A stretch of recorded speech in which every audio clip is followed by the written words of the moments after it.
내 모습을 보니까 3교시 시작된 줄 알겠죠? 여러분도 좀 쉬셨나요? 가끔 출석을 랜덤으로 불러서 난 이름 한 번도 안 부르네요 하는 학생도 있을 것 같아요. 그래요. 몇 사람만 출석 부를 테니까 대답하세요. 김태영, 이경한, 김보현, 유재빈, 최기원, 김수진. 대답 잘 하는 것 같은데요. 나예지, 이다윤, 그래요. 강민진, 지루하지 않았나요? 2시간? 사실 교정시설에 대해서는 각국이 굉장히 다 어려워해요. 어디나 교도소를 짓는다 그러면 우리나라 문제만은 아니거든요. 언제도 이야기했지만은 최근에 그래서 아이디어를 낸 게 일본이나 미국에서는 이제 무엇보다도 이제 지방자치단체에서 인구가 감소되는 곳 이런 데는 좀 유리하죠. 오히려 교도소 들어왔으면 이런 거. 일본에서는 거기 있는 수용 정원을 그 지역 주민으로 인구를 잡아준다. 이런 아이디어들 괜찮은 것 같죠. 시설마다 굉장히 달라요.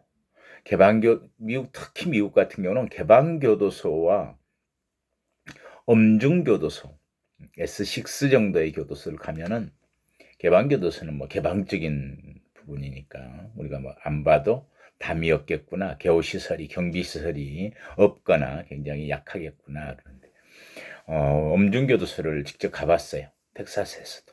그랬더니 원형철조망에 그 원형철조망이 밖에 이중구조의 원형철조망인데 철조망에는 뭐가 달렸냐면 날카로운 면도날들이 다 달려있는 그런 원형철조망으로 교도소를 둘러놓은 그런 것도 봤었고요. 제가 논문을 쓰던 당시에 우리나라의 서울대 법대 교수였던 한인섭 씨가 월간 조선에 기고한 글을 봤었어요. 그랬더니 당시에 이제 일본의 학자들이 스웨덴을 갔대요. 그 월간 조선에 기고한 그 글의 제목이 뭐였냐면은 그런데 교도소는 어디에 있습니까? 그 말이 왜 나왔냐면 교도소를 데려가서 기껏 구경을 시켜주고 나오는데 그때서야 그러는 거예요. 이제 그 일본 학자들이 했다는 게. 그런데 교도소는 어디에 있습니까? 기껏 보고 나오는 길에. 근데 거기는 왜 그랬냐면은 아마 주말 기휴형 정도 그런 개방 교도소였나 봐요. 100명, 150명을 수용하는. 그래서 주말에는 한 명도 교도소에 수용 인원이 없었대요.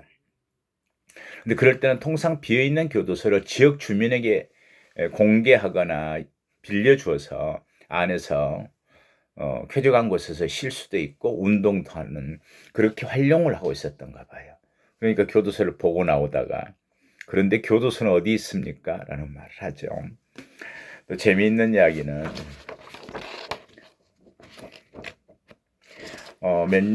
몇 년 전 자료예요. 그런데 이건 뭐냐면은 교도소 좀 빌려 씁시다. 이건 조선일보 자료예요. 벨기에 정부가 교도소 수용 시설이 꽉 찬 탓에 자국 죄수 수백 명을 네덜란드 교도소에 이탁 수용하는 방안을 추진하고 있다고 르몽드지가 보도했던 내용입니다. 그러니까 벨기에 교도소는 그 당시 이제 수용 인원을 초과한 상태로 과밀 상태에 대한 수감자들의 불만으로 수감자들의 폭행 사태와 교도관들의 파업이 잇따르고 있는 상황에서 그랬던가 봐요. 그래서 네덜란드 정부가 몇 년 전 단기 징역형을 받은 수감자들에게 전자발찌를 채워 가석방시켜 조기에 사회 복귀시키는 대체 형별 시스템을 개발한 덕분에 네덜란드는 그래서 좀 교도소가 좀 약간 여유가 있었나 봐요, 공간이.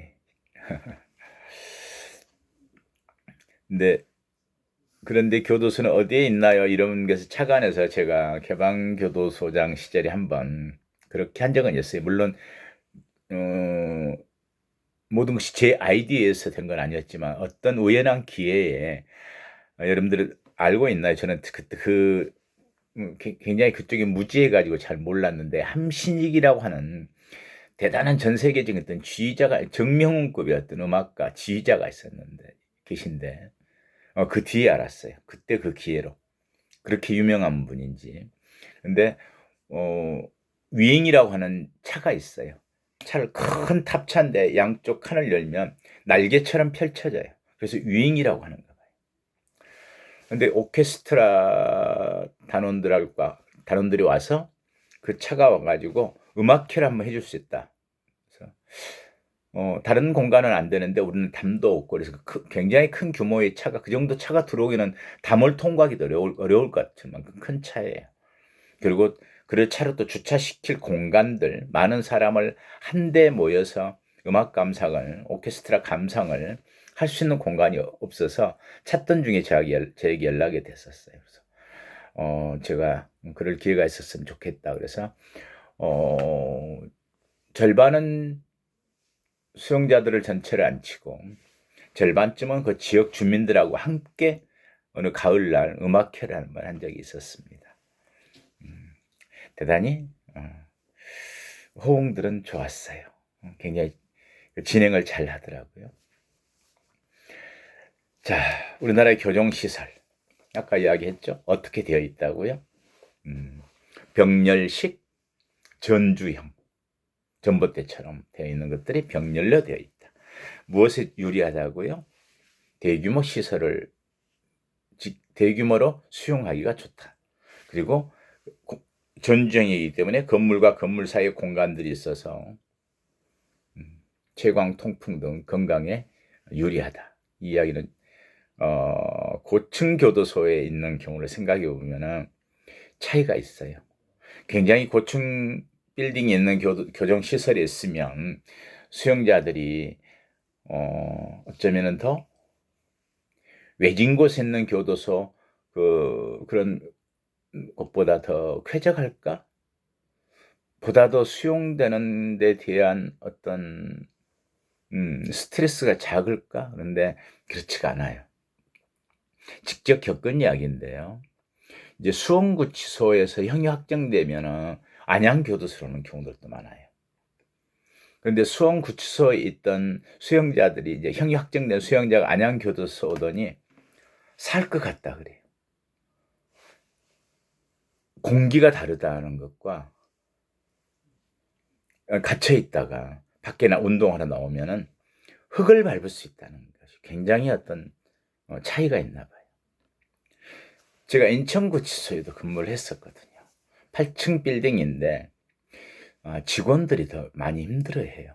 오랜 동안 고층 빌딩 내에 생활을 하게 되면 뭔가 더 스트레스가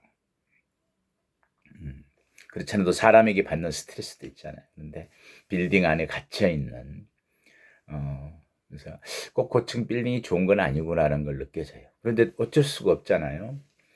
자, 왜 어쩔 수가 없고 지금의 어떤 변화가 있는지 우리나라 교정시설들 한번 살펴보죠.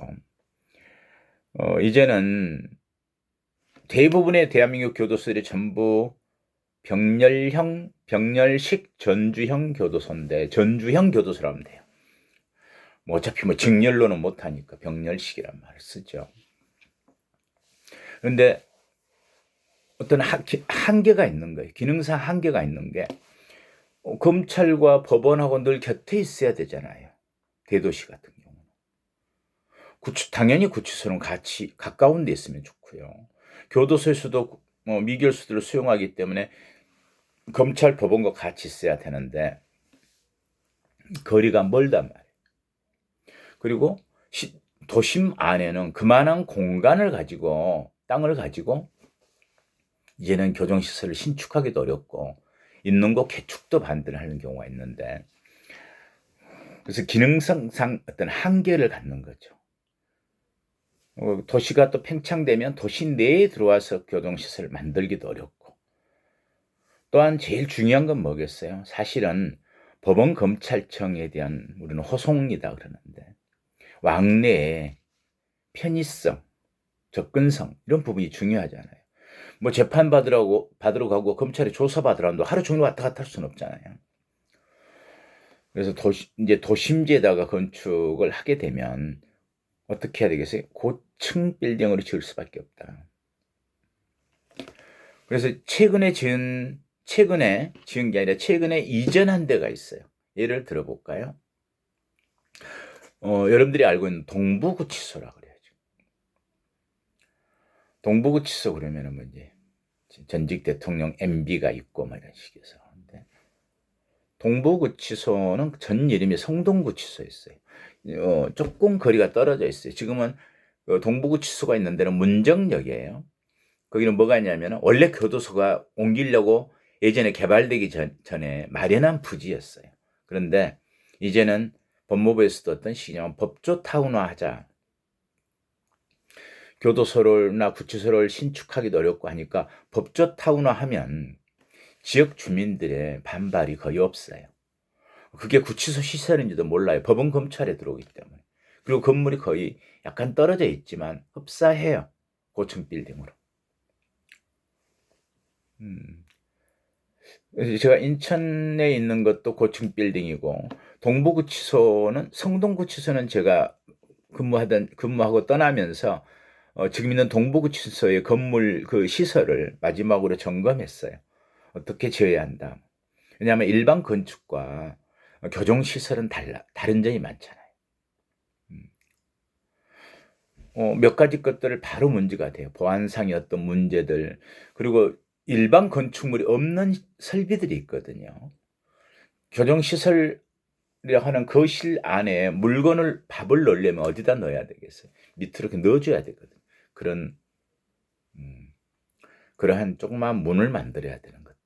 또 위에 수용자들이 안에 별 문제가 없는지, 또 자면서 다른 밤에 취침 시간에 다른 문제를 이야기한 부분이 없는지를, 물론 당연히 또 도주 난동도 살펴야 되지만 직원들이 순찰하면서 보는 순찰을 하는 것,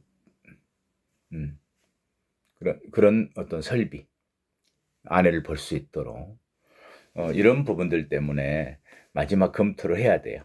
일반 건축가들은 잘 몰라가지고 그 문을 왜 그 문이 있는지도 잘 모르고 밑에다 밥이 들어가는데 음식이 들어가는 통문 같은 걸, 그래서 굉장히 뭐 높이 놓거나 너무 크게 놔가지고 사람이 드나거릴 수 있을 만큼 공간이 또 문이 열리면 안 되잖아요. 그런 검토들도 있었고요. 그래서 지금은 이제 그 하나의 법조 타운화 됐어요. 동부구치소는 동부지청, 검찰청, 이제 법원, 지방법원, 그리고 동부구치소, 그리고 좀 떨어진 곳에 보호관찰소. 인천도 똑같은 구조, 그 형태예요. 법조 타운화 돼 있어요. 인천이 집임 학생들은, 여기 또 수원이니까 가까운 데서 혹시 가본 학생들은 하객동이죠, 인천에. 그러면 법원, 검찰이 늘 함께 있어요. 법원, 검찰이 있고 조금 떨어진 곳에 구치소가 있고 더 떨어진 곳에 보호관찰소가 있어요. 그럴 경우는 어떻게 이동을 하냐면은 고층 건물이기 때문에 지하 1층에는 모든 그 건물을 운영하는 설비들이 되어 있어요. 전기, 가스, 보일러, 수도, 더 밑으로 내려가서 지하 2층으로 가면 여러분들이 이 정보나 자료를 가지고 다른 일을 하진 않겠죠. 통로가 법원 검찰로 가는 통로가 나와요. 약 290m쯤 되는 걸로 그때 제가 거리를 재보니까. 그러면 지하 2층 내려가서 검찰 조사 받는 사람은 왼쪽 편으로, 법원에 재판을 받는 사람들은 오른쪽 편으로 통로가 두 군데 나요. 동부구치소도 제가 설비를 마지막 시설을 점검할 때 보니까 320m쯤 되는 것 같아요. 거기는. 그래서 지하로 되어 있는. 참고로 제가 미국에 갔을 때 워싱턴에 갔더니 워싱턴은 저 끝에가 그러니까 포토맥 강을 중심으로 해서 쫙 정치 행정의 수도잖아요. 미국의 수도. 경제 문제하고 외교 문제는 뉴욕에 뒀는데 모든 행정 파트들은 음, 워싱턴에 있죠. 포토맥 강을 중심으로 해서 저 끝자락에는 이쪽부터 본다면 뭐 대법원부터 국회의사당, 뭐 워싱턴 기념탑, 뭐 쭉 이제 미 재무성까지 해서 쭉 있고 마지막에 가면은 이제 국방부죠. 펜타곤이 있고 그리고 더 떨어진 곳에 웰링턴 국립묘지가 쭉 일렬로 되어 있어요. 그런데 그때 그런 이야기를 했어요. 확인은 안 됐지만 한 약 4km쯤 떨어진 것 같아요. 백악관과 백악관이 이제 중심에 있겠죠. 워싱턴의 백악관과 펜타곤, 미 국방성이죠. 그런다는 말은 들었어요. 전시 체제가 되면 미국은 부통령제이기 때문에 대통령은 백악관에 부통령은 다른 곳으로 가 있어서 그 위험을 분산한다랄지 그리고 정말 전시가 돼서 문제가 된다 그러면은 대통령은 백악관에서 위급한 상황에 정말 중요한 결정을 할 때 펜타곤으로 가는 지하 통로 4km가 있다는 말은 들었는데 모르겠어요. 확인할 수는 없었지만 그래서 블랙박스 하나를 들고 간다는 거죠. 그게 뭐가 들었을까요? 미국의 대통령이 누를 수 있는 핵 단추가 있을까요? 아무튼 지하 통로로 고층 법조타운 하면은 지하 통로로 이동하기 때문에 거기 있는 수용자들도 별 부담이 없고 지역 주민도 잘 몰라요. 그게 교정시설인지. 전혀 보이질 않으니까. 아무튼 우리나라는 그래서 최초의 그런 시설로 만든 게 수원 구치소를 신축할 때였어요. 수원 교도소가 동수원 쪽에 있었는데 그걸 지금 있는 구치소 자리로 옮기면서 최초의 고층 빌딩화 한 거예요. 그래서 수원구치소가 처음에 이렇게 고층화되어 있었고 다음에 인천구치소가 그랬고 저는 공교롭게도 근무를 다 했는데 그 다음에 이제 여주교도소가 그랬고요. 또 대구가 고향인 사람은 대구구치소가 고층 빌딩으로 되어 있어요. 그쪽에 가까운 법원 검찰 주변에 두느라고. 그리고 최근에 만들어진 게 방금 이야기했듯이 동부구치소가 그렇습니다. 아시아에서는 최초로는 일본의 나고야 구치소가 고층 빌딩화 했습니다. 자, 그러면 고층형으로 한다면 그 장점이 뭘까요? 무엇보다도 부지가 좁기 때문에 건축비가 절감되겠죠. 그리고 도시 미관도 해치지 않고 혐오감을 주지 않아요. 뭐 높은 담, 철조망, 뭐 이런 감시탑 이런 부분이 필요 없잖아요. 그리고 가장 좋은 건 뭐죠? 그렇게 했을 때 고층 빌딩으로 지으면서 법원 검찰과의 거리가 얼마 떨어져 있지 않아서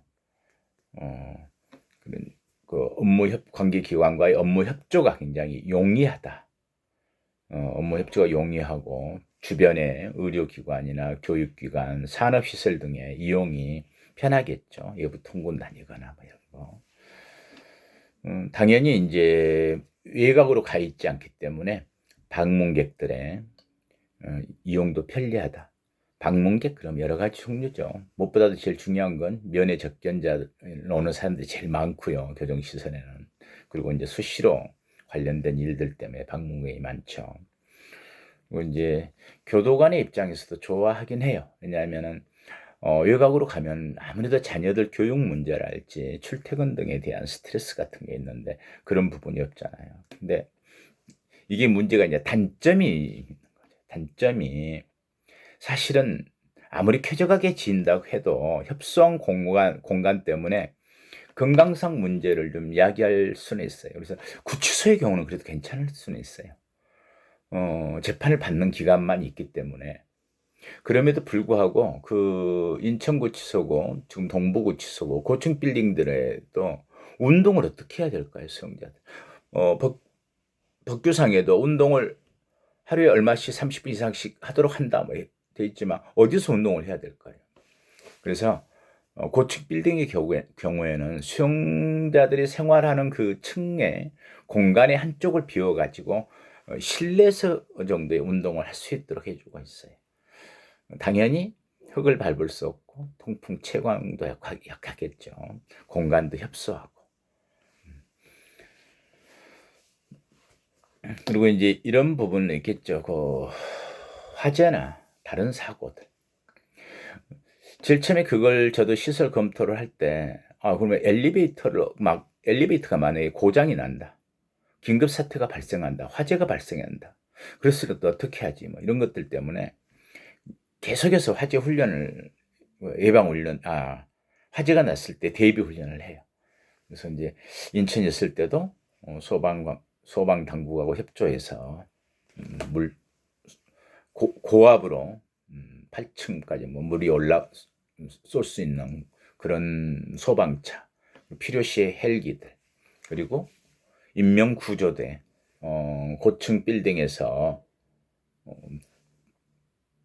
평지까지 바로 타고 내려올 수 있는, 그런 거 어떻게 생겼냐면, 천으로 만들어진 미끄럼틀이라고 여러분들이 생각하면 돼요.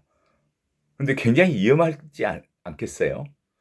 높은 곳에서 8층에서 밑에까지 만약에 내려온다.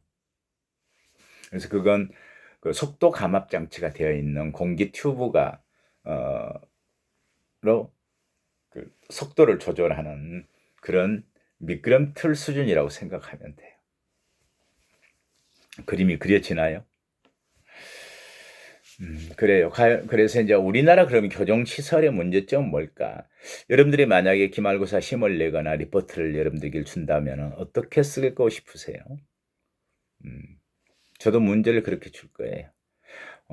교정시설의 의의와 우리나라 교정시설의 문제점 이렇게 이야기할 거예요. 그러면 교정시설은 당연히 처음부터 뭐부터 생각해 봐야 돼요? 그래서 사람이 살고 있는 공간이어서 통풍, 채관이나 건강상 문제, 시설이 인간적인 구금이 돼야 될 부분에서의 시설상의 문제, 이제 행영이라는 부분에서 교정 처우가 중점이 된다면 그 시설은 처우와 관련지어서 이루어져야 되는 시설이, 그리고 설비도. 그렇죠? 그런데 이제 문제가 이렇게 본론으로 들어가면 되겠죠. 우리나라의 교도소들은 대규모 시설이어서 그런 부분들이 처우하고 연관성이 약하다. 구금 위주 시설이었다는 부분들. 그렇죠? 그리고 처음 이야기했듯이 그러한 교정의 이념을 구현하려면, 그 목표를 달성하려면 시설은 소형화, 특성화돼야 되는데 그런 부분이 문제점이다. 대규모 시설들. 과밀 수용. 과밀 수용은 기본적으로 뭐가 있을 것 같아요? 인간적인 구금이 안 되고 늘 수용 관리, 수용상의 문제를 염려해서 계속 관리 감독, 수용 관리의 효율성에 더 치중하게 되는 보안 위주의, 그냥 형벌 집행만 잘하고 문제만 없으면 되는 이런 식으로 운영될 수밖에 없죠. 과밀 수용이라. 그리고 이제 정말 대부분의 대한민국의 교정시설들이 노후화되어 있어서 그 자체도 문제예요. 노후화되어 있다는 것은 많은 것들을 이야기할 수 있죠. 통풍, 냉난방, 채광, 뭐 건강관리부터 시작해서 처우와 연계 이런 부분들이 노후화된 시설에서는 어렵겠죠. 그걸 개축하거나 신축해야 되는데 문제가 있다. 그리고 이제 또 한 가지는 교도소와 구치소가 그 기능이 미분리되어 있는 거죠. 근데 사실 교도소에 있는 사람과 구치소에 있는 사람은 신분이 완전히 다르잖아요. 구치소에 있는 사람들은 형이 확정되기 전까지는 무죄 추정의 원칙에 의해서 일반 법률 관계예요. 형이 확정된 수용자는 자유가 박탈된, 제한된, 예전에는 특별 권력 관계였지만 제한된 어떤 법률 관계잖아요. 권리가 제한되잖아요. 단 하나 예만 들어봐도 미결수는 투표로 할 수 있잖아요. 왜? 무죄 추정인데 내가 아직 형이 확정되기 전까지. 근데 수용자들에게는 투표권 예전에 없었는데 지금 일부 주어요. 일부 단기 수용자나 집행유예 나갈 사람들 이런 사람들에게는 주지만은 많은 것들이 박탈당하거나 제한당하는 것이 신분상의 차이가 있고, 자 그렇다면은 거기를 관리하는 교도관들도 어떻게 해야 되겠어요? 그런 부분을 알고 전문성을 더 갖춰야 되는데 두 쪽 다 왔다 갔다 하는 거예요. 한 건물이니까 한 바운더리 있기 때문에 그런 부분들이 제일 큰 문제고, 원칙상으로 아까 이야기했듯이 신축하는 교도소가 500명 이내여야 한다. 대한민국의 교정시설들은 수용시설, 거실은 독고 수용을 원칙으로 한다 하는데 전부 다 안 되기 때문에 뭐 언제까지는 뭐 그런 걸 뭐 유예한다, 뭐 그렇게 운영할 수 있다, 홍고제로 필요에 의해서 홍고할 수 있다, 뭐 이렇게 해서 그냥 우리가 그냥 세상에 사는 말로 빠져나갈 구멍들을 마련해 놓았구나. 그렇게 받아들이면 될 것 같아요.